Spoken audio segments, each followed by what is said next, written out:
সনদ বাস্তবায়ন আদেশ তারা জারি করেছেন। সেই জুলাই সনদ বাস্তবায়ন আদেশ পর্যালোচনা করে আমরা এই জুলাই সনদের মধ্যকার অনেকগুলো বিষয় আমরা অস্পষ্টতা খেয়াল করেছি। আমরা প্রত্যাশা করেছিলাম যে সরকার জুলাই সনদকে নিয়ে যে সংকট এবং যে অস্পষ্টতার জায়গাগুলো তৈরি হয়েছে সেগুলোকে দূরীকরণ করে অত্যন্ত সুনির্দিষ্টভাবে এবং খুবই ক্লিয়ার কাট ওয়েতে জুলাই সনদ কিভাবে বাস্তবায়ন করা হবে সেই বিষয়গুলোকে জুলাই সনদ বাস্তবায়ন আদেশের মধ্যে তারা উল্লেখ করবেন। কিন্তু পরিতাপের বিষয় হলো জুলাই সনদ আদেশ জারি করা হলেও জুলাই সনদ আদেশের মধ্যে এমন কিছু জায়গায় অস্পষ্টতা রয়ে গেছে যাতে করে জুলাই সনদের আসলে পরিপূর্ণ বাস্তবায়ন সম্ভবপর হবে কিনা তা নিয়ে প্রশ্ন উত্থাপিত হয়। আমরা যদি জুলাই সনদ বাস্তবায়নের জন্য যে আদেশ জারি করা হলো সেখানে আমরা যদি খেয়াল করি তাহলে দেখব গণভোটের যে প্রসঙ্গ সেই গণভোটকে কয়েকটি প্রশ্নে ভাগ করা হয়েছে এবং এই ভাগ করার মধ্য দিয়ে সংস্কারের সমস্ত বিষয়গুলোকে একভাবে না দেখে সংস্কারের পয়েন্টগুলোকে আলাদা আলাদা ভাবে এখানে দেখা হয়েছে। কিছু কিছু সংস্কারকে কম গুরুত্বপূর্ণ করা হয়েছে, রাজনৈতিক দলগুলোর বিবেচনাধীন করে ফেলা হয়েছে এবং যে বিষয়গুলোতে গণভোটের কথা বলা হয়েছে সেখানে বলা হয়েছে তত্ত্বাবধায়ক সরকার, নির্বাচন কমিশন এবং অন্যান্য সাংবিধানিক প্রতিষ্ঠান সমূহ জুলাই সনদে বর্ণিত প্রক্রিয়ার মধ্য দিয়ে সেগুলো গঠিত হবে। কিন্তু এখানে প্রশ্ন থেকে যায় যে জুলাই সনদে বর্ণিত প্রক্রিয়া এই বাক্যের মধ্যে এই অস্পষ্টতা রয়ে গেছে যে সেটা কি নোট অফ ডিসেন্ট সহ জুলাই সনদ নাকি নোট অফ ডিসেন্টের কার্যকারিতা বিহীন জুলাই সনদের ডিরেক্ট যে ভাষ্য সেই অংশটুকু। যেহেতু এই জায়গায় একটা অস্পষ্টতা রয়ে গেছে যে জুলাই সনদের প্রক্রিয়া অনুযায়ী এটাকে বাস্তবায়ন করা হবে এবং নানা পক্ষ এখানে রয়েছে যারা আসলে নোট অফ ডিসেন্ট সহকারে জুলাই সনদকে এবং এই গণভোটের ফলাফলকে তারা দেখতে চান, তারা যদি ভোটপ্রাপ্ত হন সেক্ষেত্রে এই জুলাই সনদে বর্ণিত প্রক্রিয়া সেটাকে ভুলভাবে ব্যাখ্যা করে বা তাদের মতো করে ব্যাখ্যা করে সেখান থেকে নোট অফ ডিসেন্টের যে ইস্যুটা আছে সেটাকে তারা প্রধানতম করে তোলার সুযোগ তারা পেয়ে যাবেন এই টেক্সটের মধ্য দিয়ে। অতএব গণভোটের প্রশ্নে সুরাহা হওয়ার পরে জুলাই সনদে বর্ণিত প্রক্রিয়া অনুযায়ী তত্ত্বাবধায়ক সরকার, নির্বাচন কমিশন, অন্যান্য সাংবিধানিক প্রতিষ্ঠানগুলোতে নিয়োগ প্রক্রিয়া সম্পূর্ণ করা হবে। এই বিষয়ে নোট অফ ডিসেন্ট আছে কি নাই, জুলাই সনদে বর্ণিত প্রক্রিয়া কি নোট অফ ডিসেন্ট সহ নাকি নোট অফ ডিসেন্ট ছাড়া জুলাই সনদের যে ভাষ্য এবং যার উপরে কমিশন সিদ্ধান্ত গ্রহণ করা হয়েছে শুধুমাত্র সেই অংশটুকুকে নির্দেশ করছে, সে ব্যাপারে আমরা সরকারের তরফ থেকে স্পষ্ট ব্যাখ্যা দাবি করছি। একই সাথে সেই প্রশ্নের মধ্যেই অন্যান্য সাংবিধানিক প্রতিষ্ঠান এই শব্দবন্ধ ব্যবহার করা হলেও সাংবিধানিক প্রতিষ্ঠান আসলে কোনগুলো তার সঠিক কোনো সংজ্ঞায়ন সেখানে নেই। আমরা দুর্নীতি দমন কমিশনকে সাংবিধানিক প্রতিষ্ঠান হিসেবে অন্তর্ভুক্ত করার কথা ঐক্যবদ্ধ কমিশনে আমরা দীর্ঘ সময় ধরে আলোচনা করেছি, কিন্তু সেই দুদক এখনো পর্যন্ত বর্তমান সংবিধান অনুযায়ী এটা কোনো সাংবিধানিক প্রতিষ্ঠান নয়। কিন্তু আমরা যে বিষয়টিতে একমত হলাম এবং ঐক্যবদ্ধ কমিশন তাকে সিদ্ধান্ত জানিয়ে দিয়েছে সেই দুর্নীতি দমন কমিশন সেটা কি অন্যান্য সাংবিধানিক প্রতিষ্ঠান এর অন্তর্ভুক্ত থাকবে কি থাকবে না সে ব্যাপারেও কিন্তু এই সনদের বাস্তবায়নের যে আদেশ তাতে ক্লারিটি নাই, সেই জায়গাতে একটা অস্পষ্টতা রয়ে গেছে। এরপরে উচ্চকক্ষ গঠনের কথা বলা হয়েছে। এবার যে উচ্চকক্ষ গঠিত হবে অর্থাৎ সনদের অপব্যবহিত পরের যে উচ্চকক্ষ সেই উচ্চকক্ষে কারা প্রতিনিধি হিসেবে যাবেন তাদের তালিকা প্রকাশ না করার কথা বলা হয়েছে। কিন্তু এর অর্থ কি এরকম যে এবার তালিকা প্রকাশ করা হলো না কিন্তু পরবর্তী সময় থেকে উচ্চকক্ষের নির্বাচনের আগেই তাদের ক্যান্ডিডেটের তালিকা প্রত্যেকটা দলকে প্রকাশ করতে হবে কিনা সে বাধ্যবাধকতার কথাটি এই জুলাই সনদে উপকৃত থেকে গেছে। নারী প্রতিনিধি অন্তত যেন 10% উচ্চকক্ষে মনোনীত হন সে বিষয়ে আমরা ঐক্যবদ্ধ কমিশনে সকল রাজনৈতিক দলগুলো আমরা আলাপ আলোচনা করেছি, কমিশন সিদ্ধান্ত গ্রহণ করেছে। কিন্তু সেই বিষয়টা তো এই তালিকা প্রকাশ করার যে অংশ সেই জায়গাটিতে উল্লেখ করা হয় নাই। একই সাথে আমরা যখন এই জুলাই সনদের বাস্তবায়নের গণভোটের প্রশ্নের দিকে তাকাই তখন এমন অনেকগুলো বিষয় সেটা রাজনৈতিক দলগুলোর মর্জির উপরে ছেড়ে দেওয়া হয়েছে, অথচ আমরা চেয়েছিলাম সংস্কারকে পরিপূর্ণভাবে বাস্তবায়ন করা হবে। সংবিধানের আর্টিকেল 70 সেটাতে সংশোধনীর ব্যাপারে রাজনৈতিক দলগুলো গোটা থেকে আমরা একমত, যে আস্থা ভোট এবং অর্থ বিল ব্যক্তি রেখে বাকি বিষয়গুলো, কিন্তু বিষয়টা এমন ভাবে সেখানে উল্লেখিত হলো যে এই আর্টিকেল 70 সেটা আসলে রাজনৈতিক দলগুলো যারা যেভাবে বলেছেন গণভোটের সিদ্ধান্ত পাশ হলেও তারা তাদের মতো করে করার এখতিয়ার রাখেন। একই ব্যক্তি একাধিক পদে থাকার বিধান, অর্থাৎ প্রধানমন্ত্রী একাধিক পদে থাকতে পারবেন কিনা, আন্তর্জাতিক চুক্তিগুলো সংসদ দ্বারা সেটাকে অনুমোদিত হতে হবে কিনা, এমন অনেকগুলো বিষয় রয়েছে যে বিষয়গুলোতে অনেক দলের নোট অফ ডিসেন্ট রয়েছে। কিন্তু সেই নোট অফ ডিসেন্ট গুলোকেই প্রধান করে তোলা হয়েছে, যেহেতু বলা হয়েছে রাজনৈতিক দলগুলো তারা তাদের রাজনৈতিক প্রতিশ্রুতি অনুযায়ী সেই সংস্কার পরিকল্পনাগুলো বাস্তবায়ন করবেন। যদি গণভোটের মধ্য দিয়ে জনগণ তারা তাদের সিদ্ধান্ত জানিয়ে দেন, তারপরেও কেন রাজনৈতিক দলগুলোকে তাদের মতানুসারে সংবিধান সংশোধনের সুযোগটা প্রদান করা হলো, সেই বিষয়টাতে একটা অস্পষ্টতার জায়গা তৈরি হয়েছে। এবং এই সংস্কারের যে পরতগুলো রয়েছে সেগুলোকে নানা ভাগে আসলে ভাগ করা হয়েছে। আমরা চেয়েছিলাম জুলাই সনদের পরিপূর্ণ বাস্তবায়ন, কিন্তু এই আদেশের মধ্যে জুলাই সনদের সংস্কার প্রস্তাবনাগুলোকে কয়েকটি ভাগে ভাগ করে সেগুলোর মধ্যে গুরুত্বের বিচার অগুরুত্বের বিচার তৈরি করে এটার আংশিক বাস্তবায়ন এবং আংশিকভাবে রাজনৈতিক দলগুলোর উপরে ছেড়ে দেওয়া, এমন ধরনের একটা পরিস্থিতি এই জুলাই সনদের মধ্য দিয়ে তৈরি হয়েছে, বাস্তবায়ন আদেশের মধ্য দিয়ে। এবং আমরা দেখেছি এই জুলাই সনদের বাস্তবায়ন আদেশের মধ্যে যদি গণভোটে পাশ করা জিনিস এবং জুলাই সনদের যে বিষয়গুলোতে আমরা একমত হয়েছি এবং কমিশন সিদ্ধান্ত গ্রহণ করা হয়েছে সেটা যদি সুনির্দিষ্ট সময়ের মধ্যে বাস্তবায়ন করা না হয় সেক্ষেত্রে কি ধরনের ফলাফল তৈরি হবে সে বিষয়টা কিন্তু এই আদেশের মধ্যে উল্লেখ করা হয় নাই। আমরা দেখেছি, আমরা আমাদের দলের তরফ থেকে এর আগেও দাবি জানিয়েছি যে গণভোটের যে ফলাফল সেটা যেন বাধ্যতামূলক থাকে, সেই গণভোটের ফলাফল থেকে যেন কেউ দূরে সরে না আসতে পারে। এর আগে কমিশন যখন সুপারিশ প্রেরণ করেছিলেন, কমিশন এই কথা জানিয়েছেন যে যদি পরের সংসদ সুনির্দিষ্ট সময়ের মধ্যে এই সংস্কার প্রস্তাবনাগুলোকে সংবিধানে অন্তর্ভুক্ত করতে ব্যর্থ হয় সেক্ষেত্রে স্বয়ংক্রিয়ভাবে সেগুলো সংবিধানের অংশ হয়ে যাবে। কিন্তু এবার যে আদেশ প্রণয়ন করা হয়েছে সে আদেশের মধ্যে 180 দিনের একটা টাইম ফ্রেম দেওয়া হয়েছে ঠিকই, কিন্তু যদি এই টাইম ফ্রেমের মধ্যে সংস্কারের প্রস্তাবনাগুলোকে পরের সংসদ, যেটাকে সংস্কার পরিষদ বলা হচ্ছে, তারা যদি সংবিধানে অন্তর্ভুক্ত করতে অপারগ হয় বা ব্যর্থ হয় বা তারা যদি অনিচ্ছুক হয় সেক্ষেত্রে সেই সংস্কার প্রস্তাবনাগুলো সেগুলোর ফলাফল কি হবে, সেগুলোকে সংবিধানে অন্তর্ভুক্ত হবে কি হবে না, গৃহীত হবে কি হবে না, সে বিষয়ে এক ধরনের অস্পষ্টতা এখানে রয়ে গেছে। এবং আরো একটা বিষয় যে সামনের যে সংসদ সেটাকে দ্বিত্ব ক্ষমতা দিয়ে সংবিধান সংস্কার পরিষদ হিসেবে ঘোষণা করা হবে। সেই সংবিধান সংস্কার পরিষদের আওতা কতটুকু সে ব্যাপারে যদিও 7-এর গ ধারার মধ্যে বলা হয়েছে যে জুলাই সনদ এবং গণভোটের মধ্য দিয়ে যে বিষয়টা অর্জিত হবে তার মধ্য থেকেই সংস্কার পরিষদ কাজ করবেন, কিন্তু এখন সেই ধারাতেও সেটা পজিটিভ ল্যাঙ্গুয়েজে বলা হলেও সেটাকে সীমাবদ্ধ করা হয়নি। এখনো যারা জুলাই সনদের ব্যাপারে নানা ধরনের অস্পষ্টতা রেখে এবং জুলাই সনদকে অকার্যকর করতে চায় তাদের জন্য সেই ধারা থেকে ব্যাখ্যার সুযোগ রয়েছে যে জুলাই সনদ এবং গণভোটের বাইরে থেকেও এই সংস্কার পরিষদ তারা তাদের কার্যক্রম পরিচালনা করতে পারে। সেক্ষেত্রে সংবিধান সংস্কার পরিষদ তারা যে সিম্পল মেজরিটিতে সিদ্ধান্ত গ্রহণ করতে পারবে তা নিয়ে বড় ধরনের সংকট তৈরি হতে পারে। আমরা সকলে এটা জানি যে সংবিধান সংশোধন করতে হলে অন্তত 2/3 মেজরিটির প্রয়োজন হয়।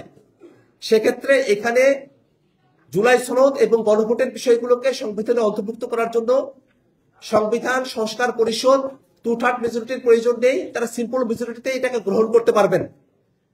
সেই বিষয়টা যদি শুধুমাত্র জুলাই সনদ এবং গণভোটের মধ্যে সীমাবদ্ধ থাকে তাতে আপত্তির জায়গা থাকে না, কিন্তু তার আওতা যদি সিম্পল মেজরিটিতে সংবিধানে কোনো কিছু অন্তর্ভুক্ত করার আওতা যদি জুলাই সনদ এবং গণভোটের থেকেও বেশি হয়ে যায় সেক্ষেত্রে স্বাভাবিকভাবেই সংবিধান সংশোধনের যে প্রক্রিয়া 2/3 মেজরিটির যে আলাপ সেটাকে ভায়োলেট করে যে দল তারা ক্ষমতায় আসবেন তারা তাদের মতো করে সংবিধানে তাদের ইচ্ছা অনুযায়ী যে কোনো বিষয় অন্তর্ভুক্ত করার তারা সুযোগ পেতে পারেন। এই ধরনের একটা অস্পষ্টতা এই জুলাই সনদ বাস্তবায়নের যে আদেশ তার মধ্যে রয়ে গেছে। সামগ্রিকভাবে আমাদের কাছে মনে হয় জুলাই সনদ বাস্তবায়নের যে আদেশ জারি করা হয়েছে এই আদেশের ব্যাখ্যা ক্ষমতাবানরা তাদের মতো করে করতে পারেন, তেমন একটা অবস্থায়, তেমন একটা ভাষ্যে জুলাই সনদ বাস্তবায়ন আদেশ জারি করা হয়েছে। এই সমস্ত বিষয় পর্যালোচনা করে আমরা সরকারের কাছে দাবি জানাই যে সরকার অবিলম্বে জুলাই সনদ বাস্তবায়ন আদেশের সঠিক ব্যাখ্যা প্রদান করবে এবং একই সাথে যে বিষয়গুলোতে জুলাই সনদ বাস্তবায়নের ক্ষেত্রে অস্পষ্টতা রয়েছে সেই অস্পষ্টতাগুলো দূরীকরণ করবে এবং এর মধ্য দিয়ে জুলাই সনদের কে নিয়ে যে সংকটের তৈরি হয়েছে সেই সংকট নিরসনে সরকার উদ্যোগ গ্রহণ করবে। ধন্যবাদ সকলকে। কারো যদি কোনো প্রশ্ন থাকে।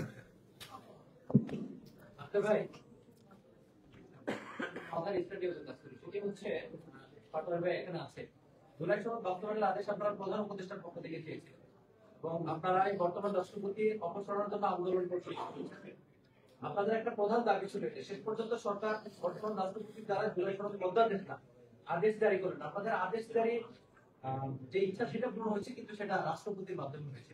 যে রাষ্ট্রপতির আপনারা অপসারণ চান সেই রাষ্ট্রপতির মাধ্যমে জুলাই সনদ বাস্তবায়ন। আপনারা যেহেতু এখনো জুলাই সনদে স্বাক্ষর করেন, আপনারা আসলে এটার ব্যাখ্যা দিচ্ছিলেন। ফাইনালি জুলাই সনদ আপনারা মেনে নিলেন কিনা, আপনারা স্বাক্ষর করবেন কিনা, বারভাবে স্বাক্ষর করবেন। আপাতত দৌড়টা একটু ক্লারিফিকেশন গুলো দিয়ে দিই।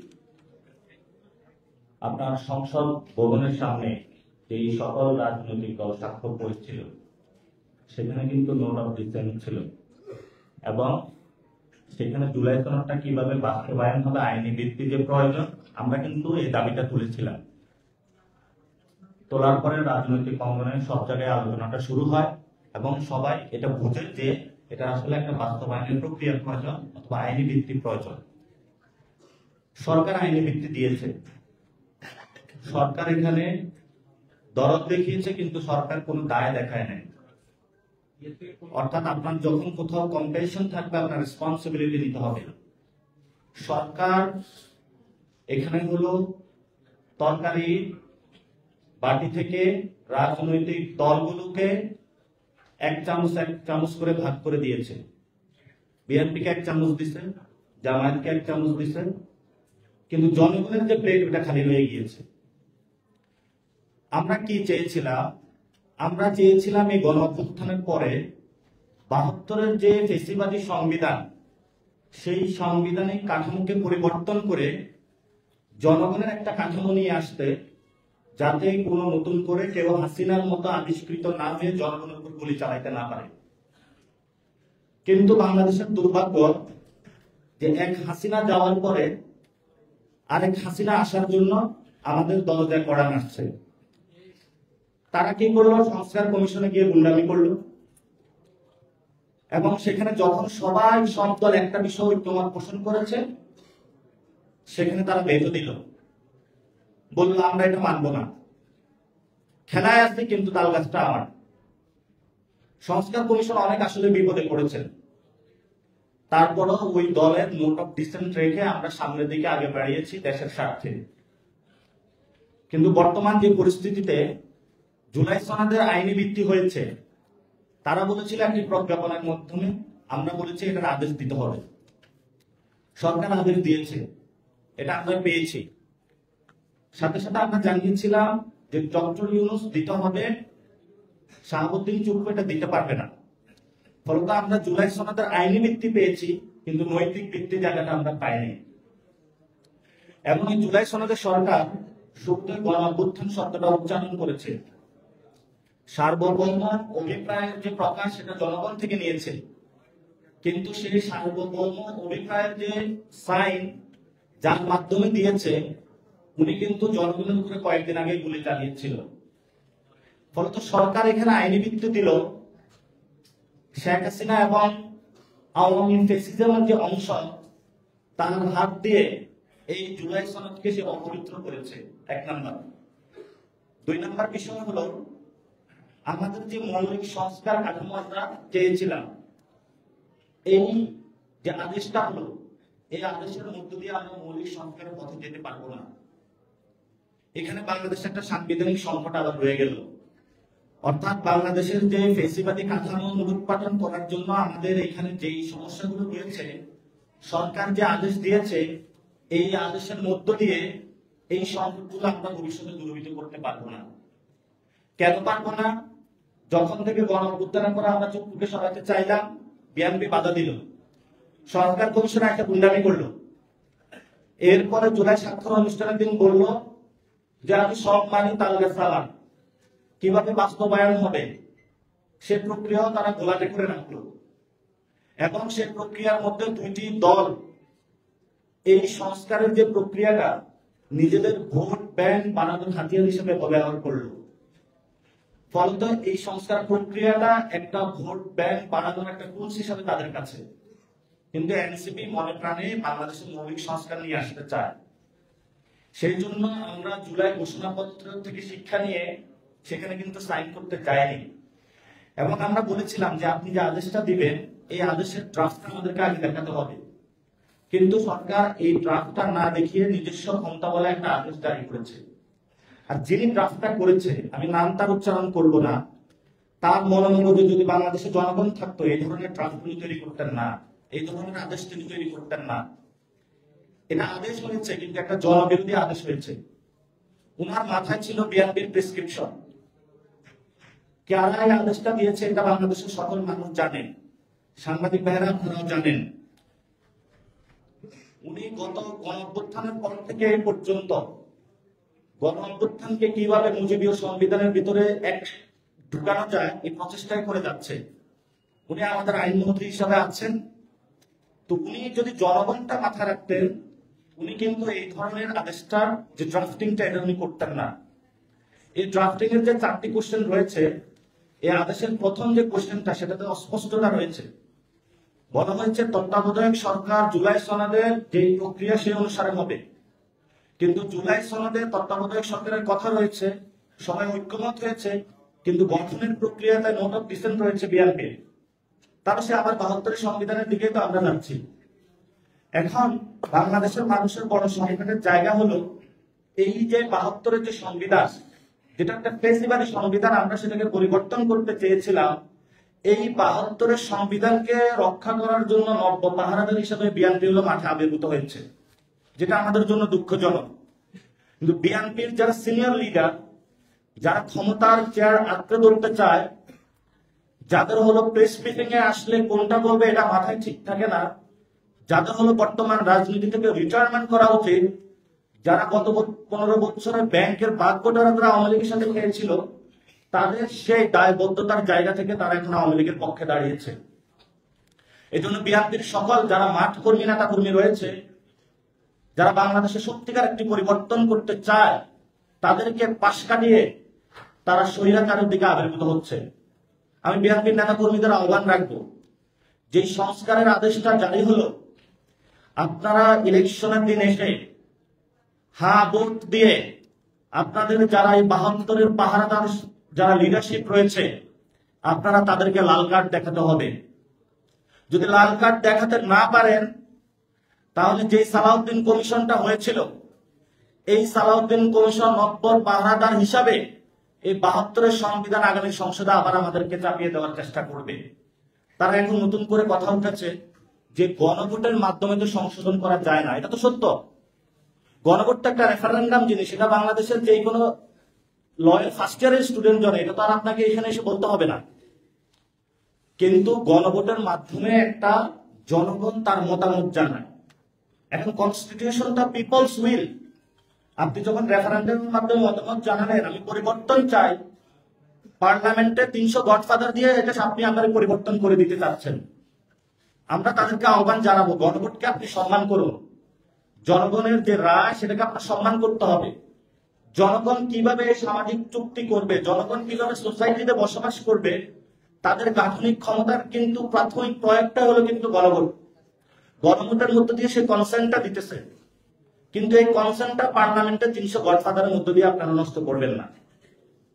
সেই জন্য আপাতমস্তক যে আদেশটা দেওয়া হয়েছে, মোটা দাগে আমরা বলতে পারি সরকার হলো সব রাজনৈতিক দলকে খুশি করেছে, কিন্তু জনগণকে হলো তারা পাশ কাটিয়ে গিয়েছে। মৌলিক সংস্কারের পথে এই আদেশের মধ্য দিয়ে আমরা মৌলিক সংস্কারের পথে যেতে পারবো না। গভর্নমেন্টের অ্যাকাউন্টেবিলিটি, ট্রান্সপারেন্সি, গুড গভর্নেন্স আমরা যেতে পারবো না। এই আদেশের মধ্য দিয়ে আমরা আবার সেই 72 স্বৈরাচারী সংবিধানের পথে হাঁটতেছি। আপনারা কি এবং সে শাসন কাঠামোর দিকে আমরা হাঁটতেছি। এই জন্য আমাদের জায়গা থেকে যেটা আমরা বলবো, সরকারের যে 4টি ভাগের মধ্যে যে প্যাকেজটা দিয়েছে, এই প্যাকেজের মধ্যে অস্পষ্টতা রয়েছে। এই প্যাকেজের অস্পষ্টতার জায়গায় সরকারকে আরো স্পষ্ট করতে হবে। যখন স্পষ্টতা আসবে এবং যখন আমরা দেখব একটি সংকট থেকে বের হয়ে, ফেসিবাদী কাঠামো থেকে বের হয়ে আমরা নতুন একটা ব্যবস্থার দিকে যাচ্ছি, তখন আমরা সাইন করে দেব।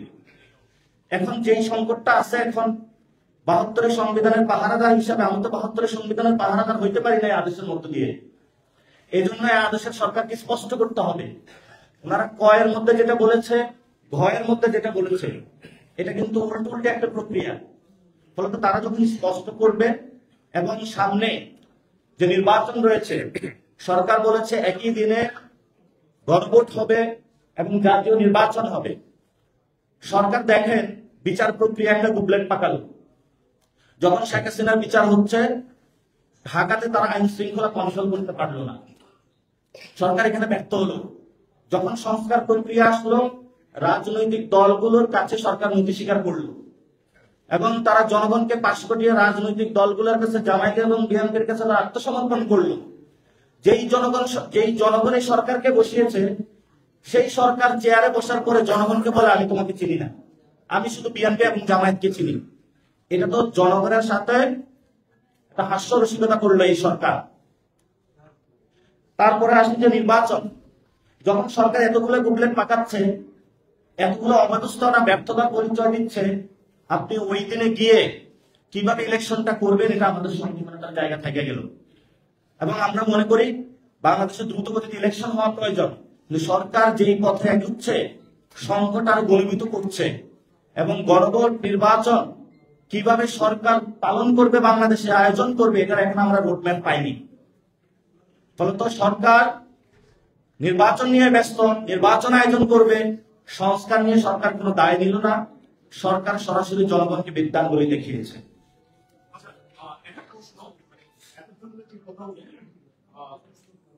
জানতে চাই যে তার মানে কি বলা যায় যে অনেক কিছু হয় স্পষ্ট, এনসিপি এই যে বাস্তবায়ন যে আদেশ প্রত্যাখ্যান করছে এবং আরেকটি পয়েন্ট এসেছে যেটি সংবিধান সংশোধন গণভোটে নয়, নির্বাচিত সংশোধন, এরকমই প্রতিক্রিয়া এসেছে কেন্দ্রীয় একজন নেতার কাছ থেকে। আজকে এই বিষয়টা একটু জুড়ে গেছে। প্রথম হলো, সংস্কার প্রক্রিয়া থেকে প্রত্যাখ্যান করে আমরা বের হতে চাই না। আমরা সংস্কার প্রক্রিয়ার মধ্যে থেকেই আগামী বাংলাদেশে আমরা সংস্কার প্রক্রিয়া সম্পূর্ণ করতে চাই। কিন্তু আমরা এটাও স্পষ্ট করতে চাই, যেই প্রক্রিয়া আদেশটা জারি করা হয়েছে, যেই কথামালাগুলো এসেছে, এটার মধ্য দিয়ে আমরা আবার পূর্বের ফেসিবাদী ব্যবস্থার দিকে যাব। নতুন কোনো কাঠামো আমরা দেখতেছি না। এবং সংস্কার কমিশন যে সুপারিশমালা দিয়েছে, যদি সরকার ওই পথে হাঁটতো তাহলে হয়তো আমরা ভালো কিছু পেতাম। এই জন্য সরকার কয়েকজন উপদেষ্টাকে পাশে বসিয়ে, যেখানে বিএনপি এবং জামায়াতের উপদেষ্টা রয়েছে, তাদের কথা মতো সরকার জনগণকে পাশ কাটিয়ে 72 সংবিধানের পথে হাঁটা শুরু করেছে। এই জন্য সরকার যখন ওই পথে হাঁটবো, আমরা সরকারকে ওই পথে হাঁটার জন্য আহ্বান জানাচ্ছি এবং আমরা রাজপথে আমাদের সভা সেমিনার থেকে সর্ব জায়গায় যে আমাদের উপস্থিতি বিরাজ করব, আমরা সেখানে একটা পথে সরকারকে নিয়ে যাওয়ার চেষ্টা করব, যাতে জনগণ একটা ফেসিবাদী কায়দা থেকে বেরোয় নতুন একটি শাসনতান্ত্রিক কাঠামোতে যেতে পারে। আর আপনি যে সেকেন্ড কোশ্চেনটি করেছেন যে গণভোটের মাধ্যমে সংবিধান সংশোধন, এটা তো সত্য, গণভোটের মাধ্যমে সংবিধান সংশোধন করা যায় না। কিন্তু গণভোটের মধ্যে যে পিপলস উইং তৈরি হয়, ওই পিপলস উইং মাধ্যমে সংবিধান সংশোধন করা যায় এবং সংবিধানকে আমূল পরিবর্তন করা যায় এবং জনগণের যে রায়, এটার মধ্য দিয়ে নতুন বাংলাদেশ সৃষ্টি করা যায়। এই জন্য সালাউদ্দিন সাহেব গতকালকে যে কথাটা বলেছিলেন, সরকারের এক্সট্রা কনস্টিটিউশনাল আদেশ দিয়েছে, কনস্টিটিউশন অনুযায়ী তো আদেশ হয় নাই, এটা তো সত্য কথা। আবার এগুলো গণভোটের মাধ্যমে যে সংবিধান সংশোধন করা যায় না, এটাও সত্য কথা। কিন্তু ওনার যে কথাটা উনি বলেছেন, যেই সময় বলেছেন, এটা আমরা মনে করি যে ওনার হীন মতলব রয়েছে। অর্থাৎ ওনার কথা ভালো, উদ্দেশ্যটা খারাপের, অর্থাৎ মুখে একটা বলছে, ভিতরে হলো আরেকটা রয়েছে। এই জন্য এটা আমরা কনসিডারেশনে নিচ্ছি না। আমরা দুইটা জায়গায় স্পেসিফিক দাবি জানাচ্ছি সরকারকে। বলবো আমরা, আপনি এই সনদে স্পষ্ট করুন এবং ফেসিবাদী 72 সাংবিধানিক কাঠামো থেকে বের হয়ে যেই জনগণ আপনাকে ক্ষমতায় বসিয়েছে, ওই জনগণের একটি সংস্কার প্রক্রিয়ার দিকে আপনি হাঁটুন, 1 নাম্বার। 2 নাম্বার, জামায়াত ইসলামী এবং বিএনপি অপরাপর যারা রাজনৈতিক দল রয়েছে, আপনাদের কাছে আহ্বান জানাবো, সংস্কার প্রক্রিয়াকে ভোট ব্যাংকের ইস্যু বানাবেন না। যদি সংস্কার প্রক্রিয়া ভালো হয়, তাহলে আপনারা যদি ভালো প্রার্থী দেন, আপনারা দুই দলে আগামীতে বাংলাদেশের সুন্দর রাজনীতি করতে পারবেন।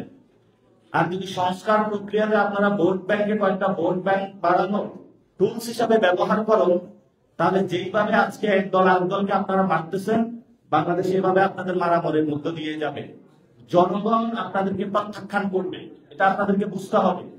এই জন্য এনসিপি দুই দলের যে মারামারি হয়েছে, সংস্কারকে পাশ কাটিয়ে নিজেদের দলীয় যে দ্বন্দ্বযুদ্ধ অবতীর্ণ হয়েছে, আমরা এইসব দ্বন্দ্বযুদ্ধে নাই। আমরা জনগণের যে ভয়েস, জনগণের যে কাঠামো প্রয়োজন, সেই কাঠামোটা সরকার এবং রাজনৈতিক দল থেকে আদায় করে জনগণকে বুঝিয়ে দেওয়ার জন্য আমাদের সংগ্রাম অব্যাহত রাখবো।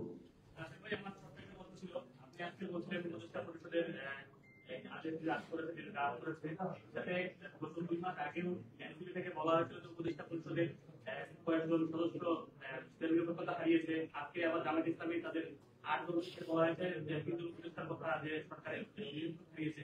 তাহলে কি আপনারা কি মনে করেন যে সরকারের যে নিরপেক্ষতা হারিয়েছে এই সরকারের মাধ্যমে সম্ভব না? আমরা এটা ডিরেক্টলি বলতে চাই না। যারা মুখে বলে সরকার নিরপেক্ষতা হারিয়েছে, আবার এগুলো ভিতরে যায় সরকারের সাথে বলতে শুরু করে। আমরা এই ধরনের দ্বৈত রাজনীতি করতে চাই না। আমরা সরকার এখনো সকল দল ম্যান্ডেট রয়েছে এবং সকল দলই কিন্তু এই সরকারকে এখন সাপোর্ট করতেছে, এবং সরকার যেটা দিয়েছে সকল দল তো মেনে নিয়েছে। যদি নিরপেক্ষ না হয় আপনি কেন মেনে নিয়েছেন? আমরা সকল দল এবং বাংলাদেশের জনগণকে বলবো যে সরকারকে হলো সোজা রাখতে হবে। সরকার হলো একদিকে হলো বিএনপির দিকে একবার হেলে, একবার হলো জামাতের দিকে হেলে, মানে যে একটু জোরে ঝাঁকি দিতে পারে। এই জন্য সরকারকে বলবো আপনার কোনো দলের দিকে হেলা দরকার নাই। আপনি জনগণ আপনাকে বসিয়েছে, জনগণের পথে আপনাকে যেতে হবে, কিন্তু জনগণের পথে যেতে সরকার পথ হারিয়ে একবার বিএনপির দিকে যায়, একবার জামাতের দিকে যায়। এই জন্য আমরা সরকারকে আহ্বান জানাবো যে বন্ধু, তুমি পথ হারিও না, সোজা পথে জনগণের পথে দিকে হাঁটো তুমি। এবং আমরা এটা বলেছিলাম, সরকার একবার পথ হারিয়ে লন্ডনে চলে গিয়েছিল, সরকার আবার পথ হারিয়ে জামাতের দিকে চলে গিয়েছিল। এই জন্য বলবো, সরকারের পথ হলো জনগণ, সরকারের পথ লন্ডন নয়, সরকারের পথ হলো বাড়িধারা নয়, সরকারের পথ গুলশান নয়। সরকারের পথ সরকারের জনগণের পথে হাঁটতে হবে। আমরা সরকারকে আহ্বান জানাবো এই পথে হাঁটার জন্য। আমরা এখনো মনে করি না সরকার নিরপেক্ষতা হারিয়েছে। এই সরকারের অধীনেই এই নির্বাচন হবে, কিন্তু রাজনৈতিক দলকে বলবো যে আপনারা সরকারকে সহযোগিতা করুন একটি সুন্দর পথে যাওয়ার জন্য। কিন্তু আমরা এখানে সরকারের হলো দল রয়েছে বাংলাদেশের সুন্দর কিছু করার জন্য, কিন্তু দুইটি দলের কারণে সরকার করতে পারতেছে না, এবং সরকারের উপদেষ্টাদের মধ্যে অনেকে দায় নিতে চাচ্ছে না, এবং অনেকেই তো এখনো উচ্চ কক্ষে যাওয়ার জন্য বিভিন্ন দলের সাথে দেন দরকার শুরু করে দিয়েছে, আমরা শুনতে পাচ্ছি। যদিও আমাদের কাছে এভিডেন্স নাই, এত সুন্দর এত চালাকি করে তারা কাজ করে, আমরা এভিডেন্স কালেক্ট করতে পারি না। এই জন্য হলো বাংলাদেশের মানুষ অবশ্য টের পায় কে কোন দিকে কথা বলে, ভয়েস যখন কথা বলে, তার লেখা যখন প্রকাশ হয়, কোন উপদেশটা কোন দিকে বাড়িয়ে যায় সেটা আমরা কিন্তু বুঝি। এই জন্য আপনাদেরকে বলবো, এসব দুষ্টামি আপনারা বন্ধ করেন, আপনারা জনগণের যেদিকে সেই পথ হলো আপনারা অংশগ্রহণ করুন। আর লাস্ট যে বিষয়টা আপনারা জানেন যে আমরা জনগণের জনপ্রতিনিধিদেরকে সরকারকে সংসদে পাঠানোর জন্য আমরা মনোনয়ন আবেদন ফর্ম ছেড়েছিলাম। ইতিমধ্যে আমাদের 1011টি মনোনয়ন আবেদন ফর্ম বিক্রি হয়েছে, এবং আমরা মানুষ থেকে অনেক ভালো রেসপন্স পেয়েছি। ডাক্তার, উকিল, পেশাজীবী থেকে শুরু করে ব্যবসায়ী, সব ধরনের জনগণের, আলেম ওলামা, আমরা শিক্ষক, সব জায়গা থেকে আমরা নমিনেশন পাচ্ছি। আমরা এই পর্যন্ত 1011টি নমিনেশন আবেদন ফর্ম জনগণ আমাদের থেকে নিয়েছে, তারা সংসদে জনগণের প্রতিনিধি হওয়ার জন্য। জনগণের এই যে উদ্দীপনা, আগ্রহ দেখে আমরা আমাদের এই সময়সীমা আরো বাড়িয়েছি। এটা আগামী 20 নভেম্বর পর্যন্ত এই ওয়ার্ল্ড ট্রেড সেন্টারের 2 তলায় আপনারা এসে সংগ্রহ করতে পারবেন, এবং অনলাইন থেকেও আপনারা সংগ্রহ করতে পারবেন। এবং ইনশাআল্লাহ পুরো বাংলাদেশের মানুষকে আমরা জানাতে চাই, আমরা দক্ষ, যোগ্য, সৎ প্রতিনিধি পার্লামেন্টে পাঠাতে চাই। আমরা কোনো গডফাদারদেরকে পাঠাতে চাই না, আমরা চাঁদাবাজদেরকে পাঠাতে চাই না, আমরা সন্ত্রাস যারা করে তাদেরকে পাঠাতে চাই না। আমরা কিছু ভালো মানুষকে পাঠাতে চাই। আপনারাও যারা সাংবাদিকতা রয়েছেন, যারা আপনারা পার্লামেন্টে জনগণের প্রতিনিধি করতে চান, আপনারাও একটু ফর্ম তুলবেন, কারণ আপনাদের যে মজুরি এটা বাংলাদেশে এখনো ঠিক হয় নাই। আপনারা সংসদে গিয়ে আপনাদের যে মজুরি, মালিকদের যে ভীষণ নিপীড়ন আপনাদের উপরে পড়েছে, সেটা ভাঙার জন্য আপনারা মনোনয়ন আবেদন করা তুলবেন। 10,000 টাকা শেষ করে দিন। আমরা এটা জুলাই যোদ্ধাদের জন্য হলেও একদম বাড়ি রেখেছি, সেটা আপনারা অংশগ্রহণ করতে পারেন। তবে এখানে অনেকে কথা উঠিয়েছে যে আমাদের মনোনয়ন আবেদন করানো কি জানে, 1,000 আমরা ক্রস করে অলরেডি ফেলেছি। আমরা আগামী মনে করি আমাদের 3,000 লক্ষ্যমাত্রা রয়েছে। আমরা আগামী কয়েকদিনে এই লক্ষ্যমাত্রা ইনশাল্লাহ ছুঁতে পারবো, এবং সেখানের মধ্য দিয়ে আমরা দক্ষ, আমাদের অলরেডি 10টা ভোট করে দিয়েছি। আমরা 10টা বিভাগে 10টা ভোট করে দিয়েছি, তারা অলরেডি আমাদের ভাইবা প্রসেস চলতেছে। এর মধ্যে যারা দক্ষ যুগ সৎ, আমরা তাদেরকে নিয়ে এসে আপনাদের সামনে ইনশাল্লাহ উপস্থাপন করব। আজকে শেষ করি আমরা। ধন্যবাদ সকলকে।